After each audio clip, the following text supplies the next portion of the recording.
Hey, listeners, one of the most important questions that you're going to be asking yourself is what is it that I can do to do a better job at self care? Where do I begin? How do I make sure that I'm doing the things that are really right for me? And I have an opportunity for you to work with me. It's in a small group. These opportunities are very rare these days, but I am forming a 12-week group. We start January 9th and we're meeting on Saturdays at 10:30 Eastern. So no matter where you are, I hope that you can make that time work and you could join a small circle of folks who want to learn and grow and practice body kindness, who want resilience from body shame, who want to stop the diet roller coaster, or who want to work on a very specific aspect of their personal well-being. You're welcome in our group, and I really invite you to learn more about this group program and other offers that I have going on at bodykindnessbook.com/offers. Welcome to the Body Kindness Podcast. I'm your host, Rebecca Scritchfield, and I'm here to help you find your inner caregiver. You'll have more compassion, less shame, and the tools you need to deal with a culture that just does not want you to be free to give yourself fierce love. You are welcome and you belong in our community where we value your well-being, we share our experiences and support each other on the body kindness journey, and we know that your health and your worth is not dependent on your weight. If you would like to enjoy self-care, be less self-critical, and make your life about more than your health routines, join us at bodykindnessbook.com/start.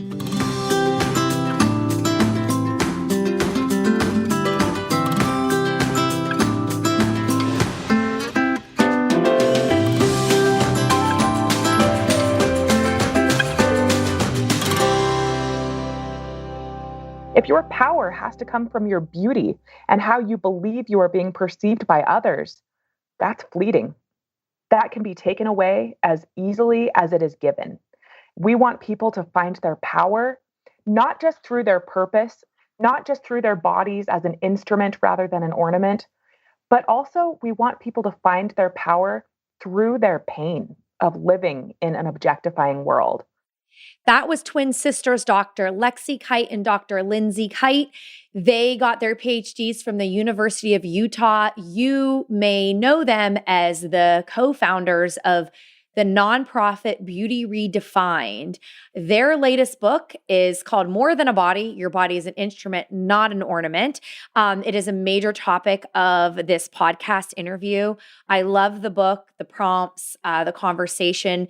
They do a really great job at pulling out some of the societal elements of how women's bodies have become objects and how even other women engage in objectifying women. And we talk about this in relevance to celebrity culture. And specifically in 2020, we saw conversations around Rebel Wilson, around Adele, around Billie Eilish, and the ways in which, of course, we always look at the patriarchy as the example, but there are also ways in which we uphold unrealistic standards of kind of leading body positivity among very, very human celebrities that aren't necessarily asking for those jobs. So there's a lot of beautiful things to learn from in this conversation. I'm so grateful for their time. I'm grateful for their work.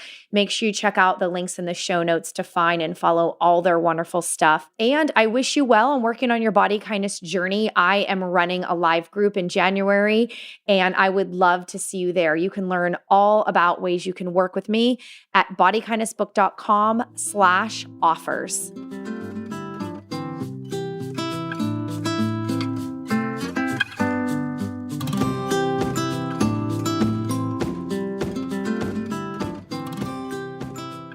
Lindsay and Lexi, welcome to Body Kindness. Hi. Thank you for having us. Was that simultaneous hi a twin trait? You're going to get a lot on that today, so get ready. Yeah, I was just going to warn you. We talk simultaneously. We have very similar voices and we echo each other just constantly. Awesome. So get ready. Well, you are not, interestingly, my first set of twins on the podcast. Yeah. So I had Emily and Amelia Nagoski who co-authored awesome. Burnout. Oh, I know, right? Yeah, they were Totally. recently on Brene Brown. I was like, oh my gosh, I can't believe I got to them too. So they're amazing. Yeah, so cool. So yes, I'm so grateful to have you on the show and talk to you. I know you have a great book coming out called More Than a Body. Yay! Yay! But before we get into that, I usually love to let listeners know how I came to find the guest. And my story about you is like, man, Beauty Redefined and on Instagram, just killing it day one. That is my recollection of finding your wonderful content. It's so inspiring. And you do an excellent job about like pulling a current event, like a current celebrity quote that's the example. And then in your language and your posts, it's this awesome conversational blend of like, and here's the receipts, data point 1, 2, 3, but like that we can all understand, And so I just love everything about Beauty Redefined. Your body is an instrument, not an ornament. I teach that to my girls even at a young age. When I ended up creating and contributing, body kindness out there in the world, it was really this idea of, there's so much pain and suffering and cultural pressure when it comes to especially women's bodies and what they're for. Yep. And, running, self-care, right? And it was like, turns out it all depends on your intentions and your whys. And so I really wanted to like offer this idea of that self-care can be a really good and meaningful thing. And it depends on who you're listening to and what you're doing and why. So I really feel like we're a peanut butter and jelly sandwich here today. And I'm just so excited for you to share more about Beauty Redefined and, how it came to be and what you're doing these days to help people. Yeah, absolutely. Well, I'm in New York City. Lexi is in Salt Lake City. So we're in different places now, but we got our start at the University of Utah, where we did our master's and our PhDs in communication with a real emphasis on body image, especially objectification of women's bodies through media and cultural influences, and how that affects the way women in particular perceive their bodies, feel about them. That's where the whole body image thing comes in. And so all of our work has really focused on how messages, whether culturally, interpersonally, or through media, affect the way women feel about their bodies, which then translates into their self-worth in a culture where women's appearance is the most important thing about them. And so our work was then directed to not only how to critique these types of messages, but how to help women think their way out of it and really reject those messages in empowering, meaningful ways so that we can go about living, even though this world is going to continue to be objectifying and a tough place for women. It's so true. Even to get to that point that where we start to question, like, why is this anyway? It can be very powerful. In mixed emotions too, right? There's like proper rage. You suck culture, not me, this kind of fierce rage about it. And then also this sadness, like, the wasted time and energy and the loss. So there's a grief aspect. And then I think it's like, well, and then what, right? So, because that is, I think, what the ask is where can you find your power and your true power? And that is, within your body and your role in your family and your communities and the world. It's really, I think you really hit on some very contemporary and essential work. And honestly, I feel like you were doing your research at a time when social media was just coming to pass and then what it's turned into now. Yeah. I just wonder, if you want to respond to like any sort of differences in social media or where we're at with it, what's particularly hard these days? Oh my goodness. Well, when we started our master's degrees in media literacy and body image in 2007.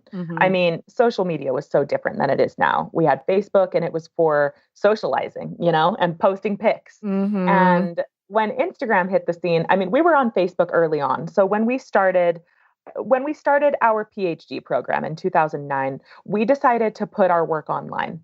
And we started with just a simple blog and a Facebook page just to get the word out about the stuff we were studying. We were studying things like Victoria's Secret and the Sports Illustrated swimsuit issue. I was talking about the ways that empowerment, in quotes, is sold to us, and how that might actually be disempowering and really kind of selling us our bodies back to ourselves, defining women as our bodies, and giving us, like, prescribing both the flaws and the solutions for our bodies.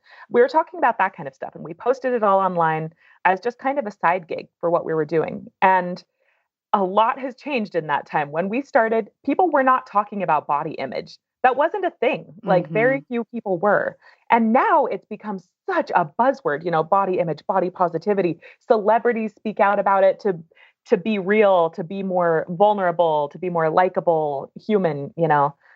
It's definitely a different world now. And we are grateful we got on when we did. I mean, social media is hard. And honestly, this is still our side gig.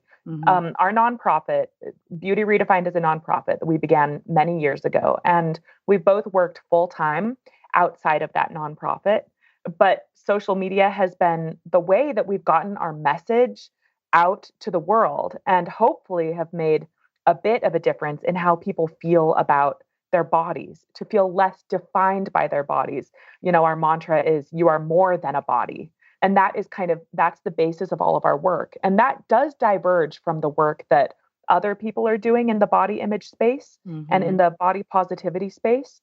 I think in the beginning that maybe created a little bit of friction between what we were doing and what our research was showing, which was that when you are still emphasizing beauty as so central to women's worth and power, when body positivity, so much of it is about embracing your beauty and expanding the definition of beauty to include all women. Our flaws are beautiful. We are all beautiful. If we understood our power in our beauty, if we understood that our flaws are beautiful, we would have the power and the courage to change the world. And our response to that was, yes, that's a great first step to feel beautiful. But what we want people to know is you are more than beautiful. You are more than a body.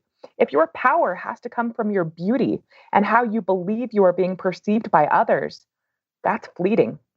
That can be taken away as easily as it is given. We want people to find their power, not just through their purpose, not just through their bodies as an instrument rather than an ornament, but also we want people to find their power through their pain of living in an objectifying world. We want people to find their power not just in spite of the crap they've dealt with by living in their bodies, by the harassment and abuse and catcalling and shame and self-objectification, but we want them to find their power because of that pain, to shine a light on it, to see how it could help them as a catalyst for their growth, to help the world, to help them open their eyes. That's what it was for Lindsay and I. It was our body shame that kind of catapulted our missions. I have so much to say in response to that, but I want to start with exactly where you ended, was that it was your own lived experience of body shame that ultimately led to your research and then your discoveries and this real sense of urgency.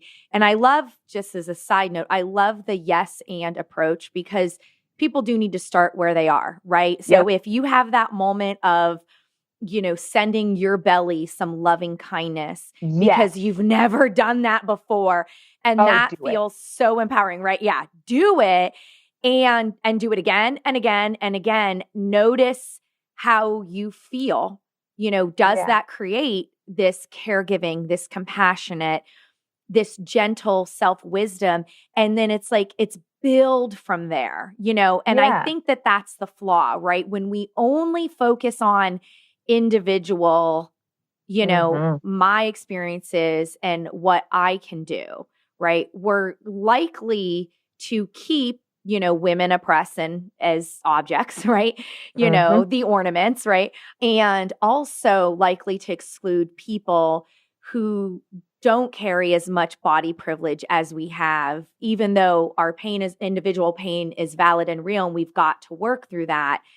I think by doing the yes and, we validate those moments and experiences. And also it's kind of like stretch the idea that, this culture is kind of really crappy to everyone. And they create these burdens that they would Yeah. love us if we just stopped here because they get to maintain their power. Yep, totally. And if we keep playing by those rules, like the rules say the beauty is the most important thing about you. And then we play by those rules by thinking, okay, then the way to improve my life is to feel like I'm beautiful, even if I don't fit the mold that they've set. And so then we're still working within these same structures of beauty is the most important thing. If I feel beautiful, then I'm winning. But not everyone is going to be able to feel beautiful. Like this mold isn't going to stretch to fit every single one of us. It's just like the nature of the game.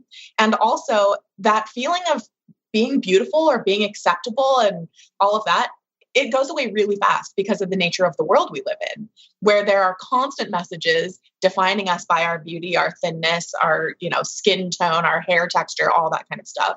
And so it's a real uphill battle to try to maintain that feeling of, yeah, I am beautiful. People do find me attractive. I'm okay. We got to get outside of that structure altogether and instead be able to feel comfortable enough to move on with our lives, to not be so fixated on how we look and how other people perceive us, and then find our value and our power and really our fulfillment through so many other sources. And that's only possible when you can step out of this rubric of beauty being the most important thing. Yeah. It makes me want to recommend this reframe. Like, what if when you're asking the question, am I beautiful, that really what this curious I know you talk about inner child part in the book. So that's a great section of the book, by the way. But this curious inner child is actually really asking, am I good enough? And how do I know I'm good enough? And I think the answer that you just provided essentially was back to a yes and of what are the other values? What are the other things that tell us that we are worthy? Where are we living by our values? And taking that, yes and approach helps us to divest from the rules that we're supposed to follow and expand what we want to claim as our own. Yeah. Yeah, absolutely. So could we back it up a minute and learn a little bit more about your history? I know that you guys were swimmers, and while you love the sport, there were maybe some issues that happened. So what would you like to share with listeners about your difficult struggles? Yeah, swimming was a huge part of our lives growing up from super early on. It started in like toddler age swimming lessons. And within just a few years of that, we were competitively swimming on our city's team. And so this is like a 5-day-a-week practice schedule and a lot of swim meets on the weekends and things like that. It was a real source of our physical fitness and our own confidence and all of that kind of stuff. It was a great way. It was a great thing to be involved in. And it certainly wasn't body centric at all. Even though you're wearing a swimsuit, there is no focus at all on how you look in that swimsuit while you're swimming and competing. But still, as we were growing up, I have distinct memories, and so does Lexi, of being really young. We wish no one experienced feelings like this, though we know it's extremely normal at 8 years old to look in the mirror and think, uh-oh, I have a dimple in my thigh. I have to cover that dimple before I will be eligible to stand on that deck and not be embarrassed. I don't want my friends to see it. I don't want my mom to see it. And that was kind of the start of it, where we started to self-objectify a little bit, which is to imagine yourself from the outside. You evaluate your body according to your appearance and you monitor it. And that started pretty young for both of us. It wasn't too long. I was 15 years old when I stopped swimming altogether after having an experience where some high school boys joined the swimming class at the same time I was there in the pool. And I completely pretended that I didn't care about swimming anymore. I didn't want them to see me in my swimsuit. So I would talk to them on deck and I would forget my suit and all of these things all the time. And that was the beginning of this hiding and fixing that Lexi and I did for a long time. And it wasn't until we got to college that we first started to question this idea that our bodies were wrong. And we started to instead investigate the idea that maybe our thoughts about our bodies were the ones that were wrong. Maybe we had been led to believe that we were abnormal when really we were perfectly normal. And these ideals we were holding ourselves up against were the ones that were wrong. And that started our freshman year in college. So I have a question. It sounds like you don't necessarily recall like explicit events from the coaching or the differences in how boys and girls were treated on the team that could have been traumatic, like specific to swimming per se.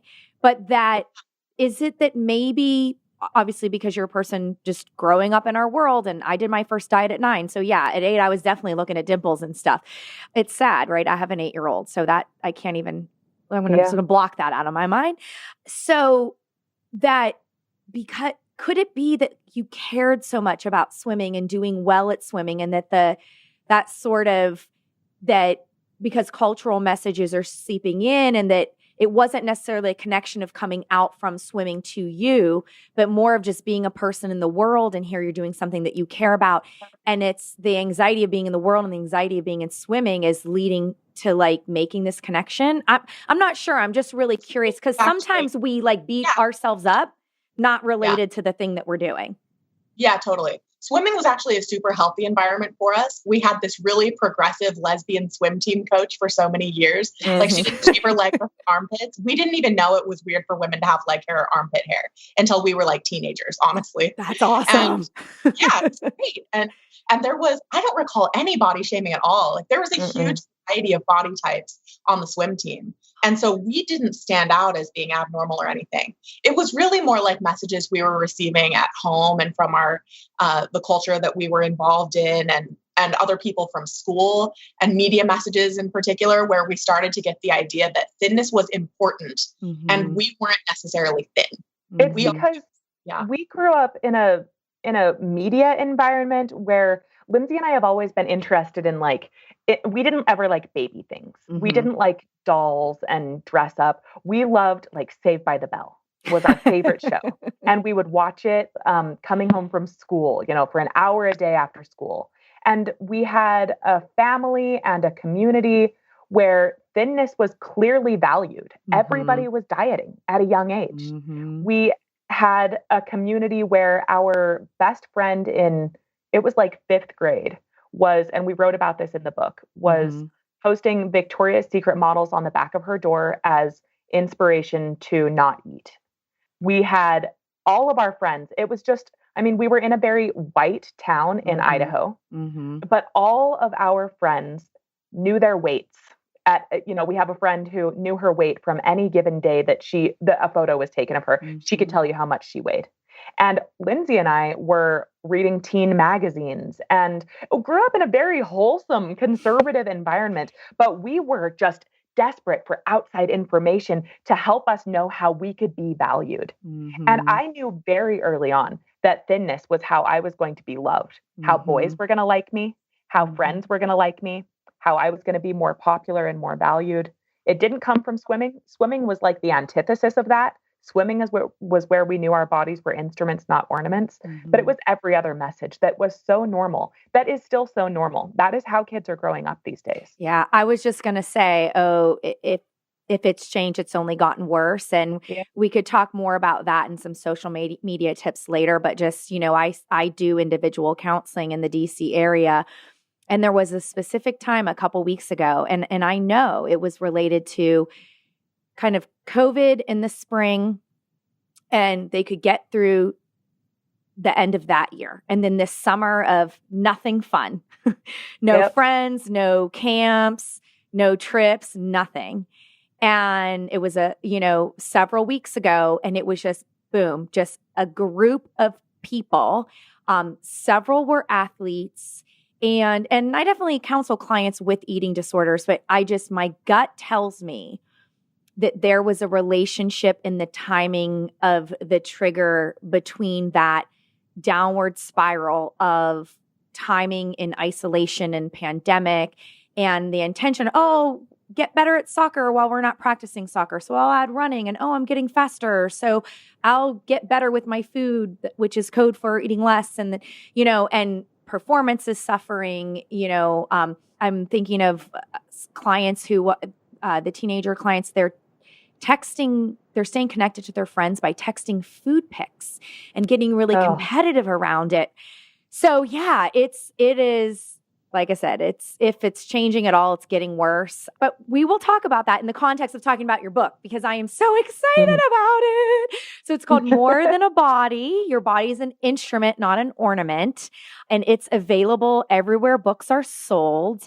And I feel like, duh, I know why they wrote it, but I'm going to ask you anyway. Why did you have to write? In order to write a book, you have to be so passionate about something that you're willing to do what it takes, which is a lot of hard stuff. Oh, yeah. Right? We could Yeah, commiserate over that. We always say that about getting a PhD. Like, that's such a hard thing that you have to be so passionate about the subject. And that's the only thing that will get you through or justify doing something like that. Yeah. It's similar for the book. I feel like it was such a long process, but one that was, I think, really important for us because we did 10 years of higher education studying this stuff and then continued to run our nonprofit for several years after that. And so we have so much information. We've been running this online course for, 7 years or something like that, maybe a little longer. And we've been collecting data from participants where they record, baseline information about how they feel about their bodies, how they define health and fitness, whether they hold themselves back from sports or dating or activities or anything like that. And so we have a really good sense for how women feel about their bodies, how they take that out on themselves and how they treat themselves. And it was important for us to not just share it in little bits on social media, but to be able to synthesize it in a way that's really digestible for people and also walks them through the steps to be able to understand all of the reasons why they might feel negatively toward their bodies, why they might be really fixated on their appearance in positive or negative ways. It doesn't matter if you feel good about your appearance. If you're thinking about it all the time, you're still it's a detriment to you because that's part of your mental and physical energy focused on that. And so all of our PhD work was based around this idea of helping women to develop their body image resilience. So going through really difficult things in this objectifying world we live in, where most of us feel some shame about our bodies and will go through difficult things, it's important for people to know how to respond to those experiences. And we all respond in ways that typically make us feel worse or don't make us feel any better at the best possible outcome. And what we want people to do is to recognize that there are skills and strategies that you can develop, some that you already have access to and innately know how to do, and some that you can learn in really easy, practical ways that will make a world of difference to how you feel about your body, how you treat your body, even how you look at other people and value other people. So we can root out that objectification in our own worlds and our own lives and in how we relate to other people as well. That's what the whole book does, is walks people through these steps to be able to develop their own body image resilience. I love the words body image resilience. I think that's so powerful in the word resilience, right? Because it's like we can't do anything in this very present moment that's going to instantly make culture do exactly what, we as women want it to do. And even there might be differences in that. But what we can do is take immediate and meaningful action in our own well-being. And a big part of, what does it mean to be well, right? Is, to look at the ways in which we meet our needs and care for ourselves. And when we're in a culture that doesn't want us to do that, that is where we need the resilience. We need to be able to make our life meaningful and, reduce our suffering and our harm in any tangible way so that we can feel better physically, but take care of people we love. Exactly. We see this as, of course, body image resilience happens on an individual level, but that individual level can lead to liberation. Body image resilience can also be collective. It is women. It is female identifying people. It is every gender breaking free from the power that has been imposed upon us that we do not deserve. We do not deserve the pain we have experienced in our bodies, the pain of sexual objectification, of self-objectification, of illness, of childbirth, of pain from the up and down glances from your coworker that's judging your body, to the things that people say about your body after you have a baby, or whatever the thing might be. We don't deserve that pain, but we better not normalize it anymore. Like, it is up to us to stop swallowing it and allowing it to just be part of our very uncomfortable comfort zone. It is up to us to name it, to shine a light on it, to call it out, and then to liberate ourselves and every other person that needs it. Like, our mission is to help. We believe in a world where women and all people can do and be so much more. And we know what it feels like to feel so confined by your body and so defined by your body that all of your hopes and goals revolve around your body. You think, maybe I will get a new boyfriend when I lose some weight. Maybe I'll have a better sex life with my partner when I lose some weight. Maybe I will be healthier and happier when I lose some weight. When I fit into that pair of jeans in the back of my closet, that's when my life will be complete. None of those things are true. That is the message that has been sold to us that makes hundreds of billions of dollars a year. The truth is that you can't fix your body image by fixing the outside. And we want people to find their power beyond their outsides. Yes. Just before we came on to record, I had a new client, a male, who's fighting for his sobriety. And he also wants to weigh a weight that he's never weighed, except for maybe, sometime between high school and college. And holding space for that and holding space for all that pain and trying to gently work in a counseling scenario with that, it's very like I'm bringing it up because I can feel exactly what you're saying. And I instantly thought of that is like of him, right? In this gripping power that diet culture and body shame will have over someone. It's really painful and heartbreaking. Let's take a quick pause from this conversation for an important message from Bernie Salazar.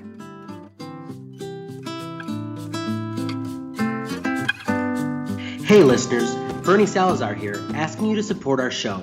Make your contribution at gofundme.com/bodykindness, and 100% of any amount you can give goes to offset the production expenses. If 20 people can donate $25, it pays for this episode. Again, that's gofundme.com/bodykindness to chip in and support our show. We're so grateful to have you as a listener, and we thank you for your support.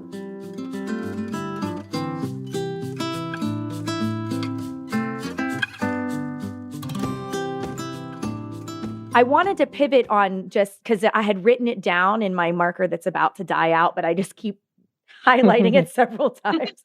When you use the old marker, you're like, wait, it's dying. Because you had mentioned about how we talk about people's bodies. And so I'm going to mention Adele, Rebel Wilson, and Billie Eilish. And I don't know if you know any of the stories behind any of them or all of them, or you want to pick one. But those are the ones that I could think of that just most recently, there's trolling, there's articles, there's a weird focus on things, that might just help people see what we're trying to talk about in this cultural body hierarchy. Absolutely. We just recently posted about, I guess it was a while ago, with Adele, when she first revealed herself without even talking about her body, but just posted a photo where she was much smaller. And there was just a ton of conjecturing about how she did it and what her diet might be. We found that to be a time where a lot of women who identified with Adele because of her bigger body were suddenly thrown for a loop, where body shame just sinks in, and you see that photo of her and you feel it in your chest. You feel like, wait, so her body was wrong. She felt like she needed to lose all that weight. What does that mean for me? Like, so many body positive activists were suddenly feeling a little bit sick inside because we hold up these women who, there's very few of them that have larger, fatter bodies in mainstream media. We hold them up as our body positive icons simply because of their bodies. And so we talked about the fact that Adele and every other larger woman who then loses weight becomes an involuntary before and after in our public consciousness. And what does that mean for us? Lindsay and I, for many years, have spoken out about the harms of before and after photos. I remember years and years ago seeing all these before and afters coming up, some from body positive activists who were talking about how I love my body now because I got healthy and the weight just fell off. And we were calling it out. The harms of after photos objectify women and objectify our health, which is something we've been talking about for so long. And people were so mad when we started talking about that. But now within the body positive and body image community, everybody calls out before and afters. So I'm glad that we've come full circle in that way. But there's still this world where we hold up these women and we inadvertently objectify them by defining them by their larger bodies. And then all of a sudden, when they lose weight due to societal pressure, due to their career pressure, maybe for their, maybe Adele thinks she was losing weight for her health. Maybe she was. We have no idea. She hasn't talked about it. All of a sudden, we are shocked by this and don't really know how to deal. Lindsay, do you want to add to that a bit? Yeah, it's like all of these women never intended to be role models because of their bodies. And yet we place that pressure on them. And even somebody like Billie Eilish, who has tried so desperately to not be defined by her body, like in more ways, she's defined by like her hair color and her outrageous fashion and all of that stuff. Obviously, she's more defined by her singing and this incredible career she's built for herself at such a young age. But she has completely taken her body out of the equation in every way a person possibly could. And yet the one time she's featured in a photograph where her clothes are a little more form-fitting, a little more revealing, then that is all the news can talk about. That's all anyone can talk about is how her body looks. That is the epitome of objectification. When the most important thing we see in a woman is how she looks, we are objectifying her. It doesn't matter if we are celebrating her for being big and proud and whatever, or losing weight and getting healthier. Every single thing we do when we are talking about these women's bodies is objectifying them. And we then internalize that same pressure on ourselves. We're all inadvertently comparing ourselves to these women all the time. We are seeing how we measure up. It's how our brains operate, especially with social media. And this isn't so much the case for boys and men a lot of times. When they're comparing themselves on social media, it's often in terms of popularity, success, related to their career and their talents and things like that. But for women, research shows overwhelmingly, we are simply comparing our bodies, our appearances, even the appearance of our lifestyles to other women. And this leaves us at a disadvantage every single time, because not only when we're comparing ourselves to someone who we think is more beautiful or more, popular than us, we come up short because we feel less unity toward all other women anytime we're comparing ourselves. This is where we really end up hurting ourselves, because this self-comparison thing is tearing us apart. And what we need to do is unite together and recognize these common bounds that are binding all of us, that are keeping us fixated on comparison and driving us apart, as opposed to uniting together to say, hey, we're all kind of suffering in these conditions and we can do better than this. Yeah. I love how you threaded it in the book, because it goes from introducing social comparison and compare and despair and reflections that help you make sense of what you've been doing. And then it leads into self-compassion and self-kindness. And then it leads to what so I have the NetGalley on my phone, but what I've had open on my phone of like, oh, it's a chapter I want to talk about, which is From Divided to United as Women. So I think you did an excellent job at kind of carrying readers along the way, because we do need to get to this, which is your fourth chapter. And you have like a few reflection questions. Like one of them is, have you ever passed judgment on someone because of how they looked or dressed? Have you ever found out those judgments were wrong? Have you ever felt judged by someone because of how you looked or dressed? And then you ask folks to write about it. And then you go on to write an awesome epic chapter for where we want to yes and this conversation in our healing. So what would you like to share with listeners about being united in this transition? I think that, the chapter right before it is about self-objectification to self-actualization. How can we individually get from a place where we feel so defined by and fixated on our bodies as our prisons. Our prisons we decorate. How can we step outside those doors? And then the next chapter is from divided to united as women. How can we collectively lift ourselves out of this myth, out of this myth that beauty and bodies are everything? And how are women divided and they're not seeing it? Because I think this is very much the wake up call version, you know. I feel like for me this year, it was when I was interviewing the co-authors of Believe Me. And we talked about feminism and what's wrong with white feminism. And they said, well, we just tend to make it about ourselves and it's not intersectional enough. And so I could see that being kind of a key reason, you know, to what keeps us divided. So I would love to hear you talk a little bit more about your beliefs and like what women need to know to do better and how you can help them. Yeah. Women are divided against each other in an objectifying culture, especially in a patriarchal culture, because we are in competition with each other for finite resources. And those finite resources aren't really that finite, but we're convinced that they are. And it's so obviously we're fighting to be the most beautiful in the room, the thinnest in the room, and the most desirable. So often what we're fighting for is the attention of men and the attention of people who have more power than us. We end up fighting for these scraps of power that are given to us by people who have more power, which are usually men. Men who have more money, more leadership power, social capital, all of these things. And so as women, so many times we end up being pitted against each other to try to be the most popular, the most powerful, the most successful. And unfortunately, a lot of the ways women are finding that power is through that same objectification, through being the most attractive one and getting the most validation and all of that. Women are overwhelmingly valued for how they appear. The women who get the most likes and the attention on social media are the most beautiful ones that fit all of the typical ideals, and also the ones that are most willing to share their bodies with the world, whether it's, you know, in the name of body positivity or just simply like traditional sex appeal, all of that kind of stuff. That will always get the most attention from men and women because men are sexually attracted to it and women want to see what it takes to be sexually attractive to men.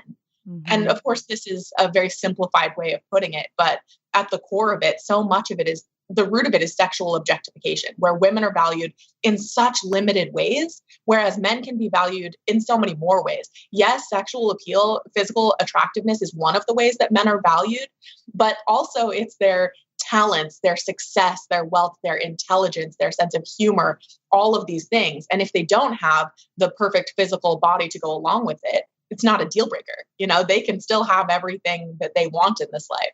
But for women, we can have all of those other characteristics and the success, but unless we have the physical beauty and the sexual appeal to go along with it, we will always feel like we're falling short. And the rest of the world will always perceive that we are falling short and will remind us of it. And our research shows just how complicated this gets because research backs up the fact that women discriminate against other women that they feel are more attractive than they are.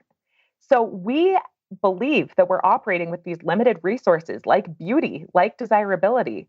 And then in a workplace setting, in a voting for political office setting, in a friendship or family setting, we inadvertently and subconsciously compare ourselves to other women. And when we fall short, which we almost always will, because we're comparing their highlights to our everyday, every bit of us, we fall short. And then the division just increases. It divides us even more. When the truth is, when you can first see yourself and value yourself as more than a body, when you aren't so focused on your flaws and your parts that you hate and what you need to fix and what will make you happier if you fix it, then all of a sudden, women aren't threats to you anymore. They're allies. Like we see so many women who feel like other women are threats to their relationships. So they get mad when they see teenage girls or grown women wearing something that they wouldn't wear or that they feel uncomfortable with because their partner might be attracted to them. We see those women hate those other women, not hate that their partner is looking elsewhere. You know, we see these things that feel like such deep threats to our own livelihoods, to our own love and happiness and health. And then we are divided again and again. But the truth is that when you can see yourself as more than a body, you lay the foundation to see everybody else as more than a body. And all of a sudden, you can practice some kindness and compassion. Instead of seeing that woman as a threat to your partner, to your employment, to whatever it is, because she's more beautiful, you start to see her with a little bit more compassion. Maybe you see that she has gained a lot of value throughout her life because of her looks, and she is trying desperately to cling to that source of value and power by focusing a lot of time and attention on her looks and her body. She is just scraping for those scraps of power that we all feel like are the limited resources we have, that we are endowed from other people. And you'll be able to humanize other people that way too. The problem is when we're objectified, we see each other as objects too, as opposed to humans.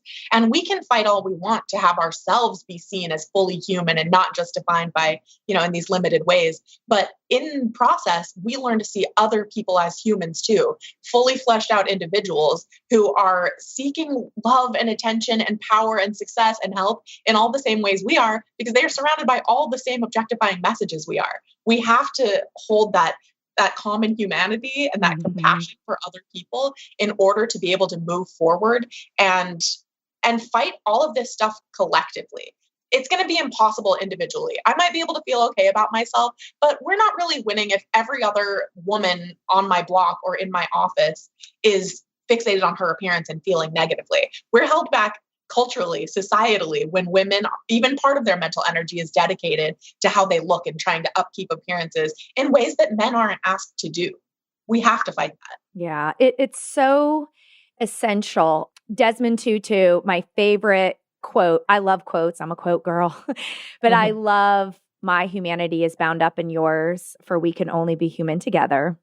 And it really influenced me when I was constructing a philosophy for body kindness. I knew, like, similar to you, right? I knew I needed to start with the individual because that's the way that we think. How can I make my life better?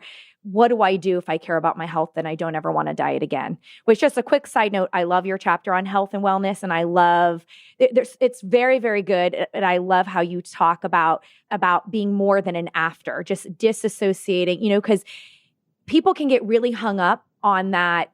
Well, but this person lost weight or whatever, and there's we miss the collective well-being thing. And it's the whole idea that we keep using the body as a sign of health that's really twisted. Or people think, oh, if I'm not dieting, so what? I'm supposed to never exercise and I'm like, well, diet culture stole what broccoli meant. What if we, reframe it? And it's hard and confusing, but I'm so grateful that you included it in there because health is so integrated into how we think of our bodies that it's essential.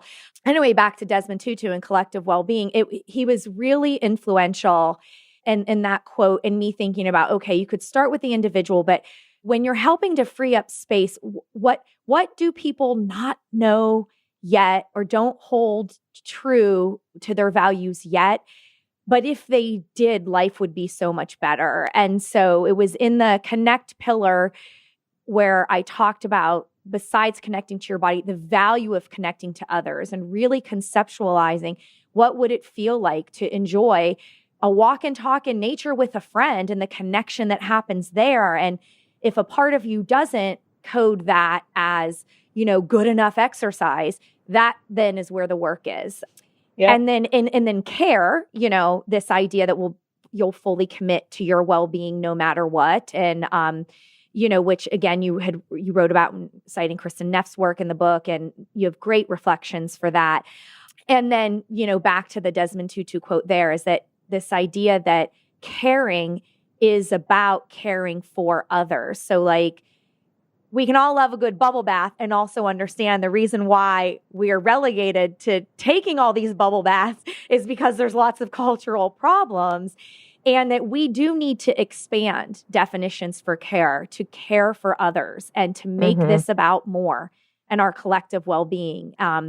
And I think you're right. I think it will help shatter our competitive nature and also acknowledge that, hey, we are oppressed. And in the oppressed women's group, some are more privileged and some have intersecting multiple oppressions.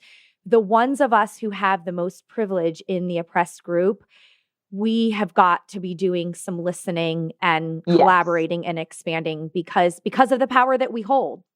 Yep. Absolutely. And we also, talk about that. Yeah, that's our final chapter.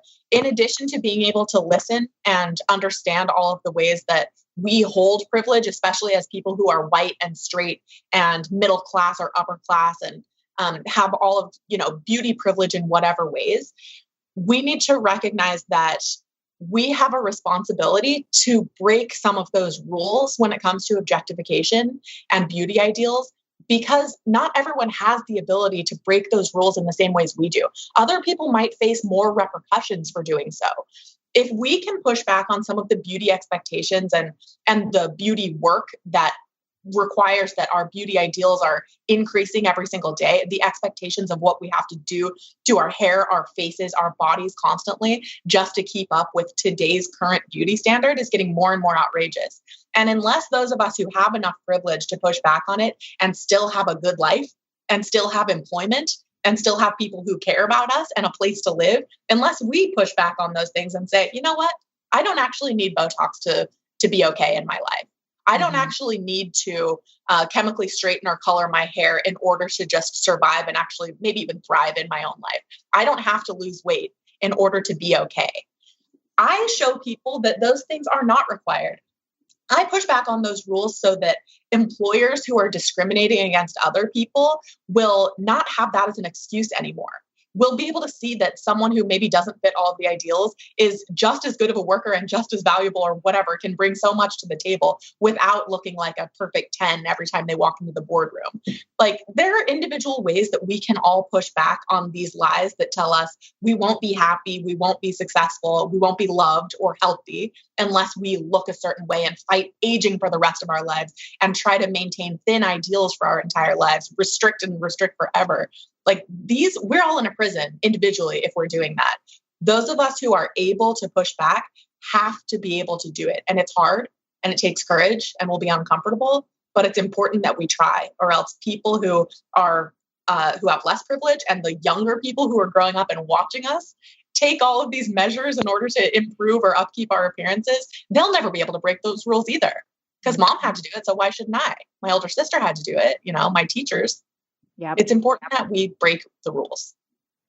Yeah. And I have a tip for the encouraging the pushback. So the book is wonderful. Listeners, need to get it. They're in doing the reflections, right? So if you do the reflections, that's already a meaningful action because you're going to start to build on your awareness and expand it.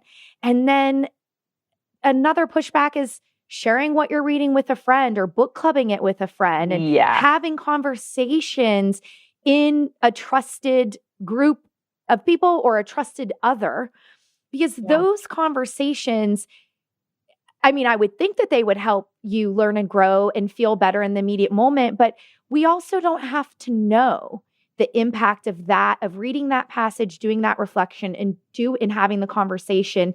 We don't have to know in this moment. It will come out to you in a surprising way.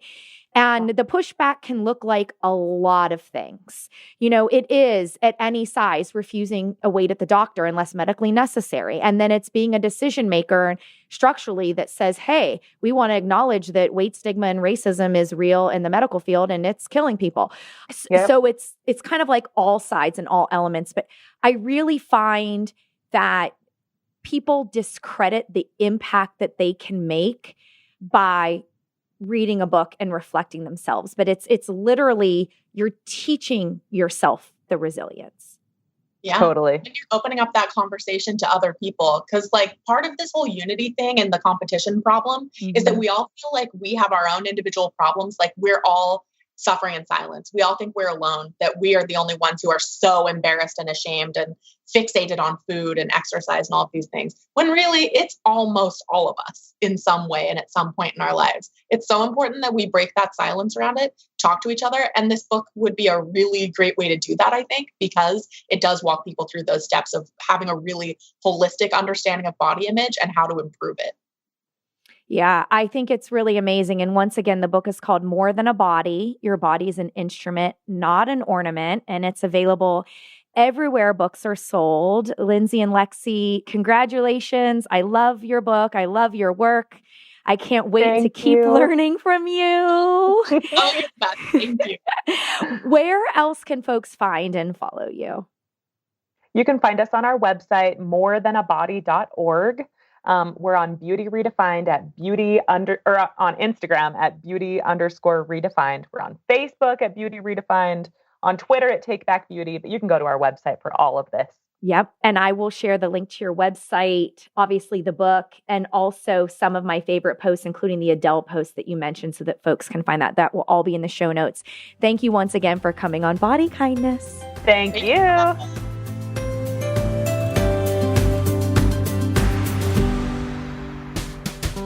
And that's our show. The podcast is made possible with support from listeners.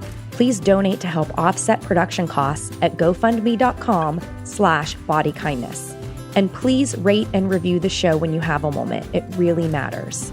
Let's keep the conversations going on Facebook. Search Body Kindness and request to join the group for Body Kindness readers and listeners. Have a question for us to answer on a future episode? Visit bodykindnessbook.com/question. Body Kindness books and audiobooks are available wherever books are sold. To request a signed print copy, visit bodykindnessbook.com/order. For other questions about this podcast, please email info@bodykindnessbook.com.